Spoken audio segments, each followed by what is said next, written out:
देश विदेश की सच्ची खबर सच के साथ। आप देख रहे हैं नेशनल इंडिया न्यूज।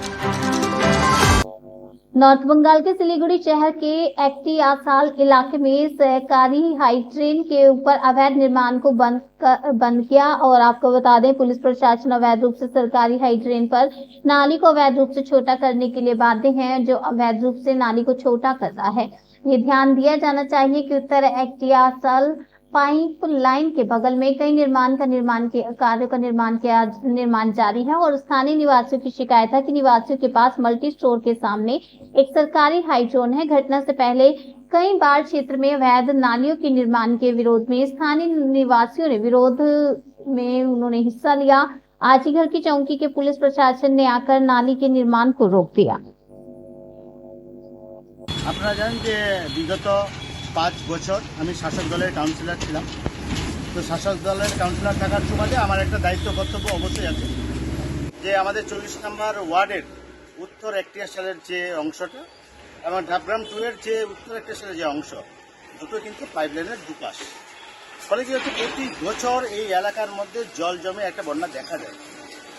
এবার সেখানে 18 ফুটের একটা ড্রেন আছে, সেটা দিয়ে জল বেরোতে পারে না, তারপরেও বন্যাটা হয়।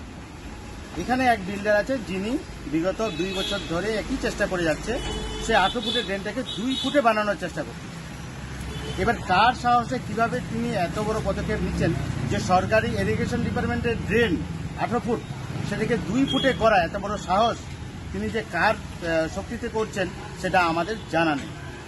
এবার আপনারা যারা মিডিয়া পার্সন আছেন, আপনাদের সহযোগিতায় আজকে বিভিন্ন থানা তারা জানতে পেরেছে যে না, এখানে একটা কোনো ঝামেলার ব্যাপার হচ্ছে। তো যেহেতু আশিগড় থানা আজকে এসেছে, আমরা এলাকাবাসী হিসেবে আশিগড় থানার যিনি ওসি পাপ্পু সিং মহাশয়কে আমরা ধন্যবাদ জানাই যে তিনি একটা সাহসী পদক্ষেপ নিয়েছেন, যে আসার পরে তিনি কাজটা বন্ধ করে দিয়েছেন। কিন্তু তারপরেও একটা জিজ্ঞাসা চিহ্ন থেকে যায় যে এর আগে জেলা পরিষদের সদস্য তিনি কাজ বন্ধ করে দিয়ে গেলেন, সেই কাজ 15 দিন পর আবার নতুনভাবে খুলে গেল। তারপরে উত্তর একটিয়াশালের পঞ্চায়েত, দক্ষিণ একটিয়াশালের পঞ্চায়েত, পাশে আমি ছিলাম, তার সঙ্গে ছিল ডাবগ্রাম 2 এর প্রধান। আমরা সেটাকে বন্ধ করি কাজটাকে 1টার সময়, ওই দিনে বিকাল 4টার সময় আবার কাজ শুরু হয়ে যায়। রাতের বেলায় এই কাজগুলো উনি সম্পন্ন করে। আজকে যদি আশিগড় থানা না আসতো তাহলে আজকের মধ্যে তার যে কালভার্টের যে ছাদ সেটা কমপ্লিট হয়ে যেত। তো এইভাবে করে পাবলিকের অসুবিধা করে ইনি জোর খাটিয়ে কেন এই 18 ফুটের ড্রেনকে 2 ফুটে পরিণত করার চেষ্টা করছেন, এই কারণ কিন্তু অজানা। আমরা সরকারের কাছে আশা রাখছি যে তাদের যে সম্পত্তি, সেই সম্পত্তি রক্ষা করার দায়িত্ব তাদের। আমরা দেখিয়ে দিয়েছি যে আপনার সম্পত্তি কোনো এক বিল্ডার অকুপাই করে নিচ্ছে, পাশে পুরো এলাকাবাসীর একটা অসুবিধা করছে। আপনারা এই জায়গাটা দেখুন, এলাকাবাসী আপনাদের সাথে আছে, পাশে।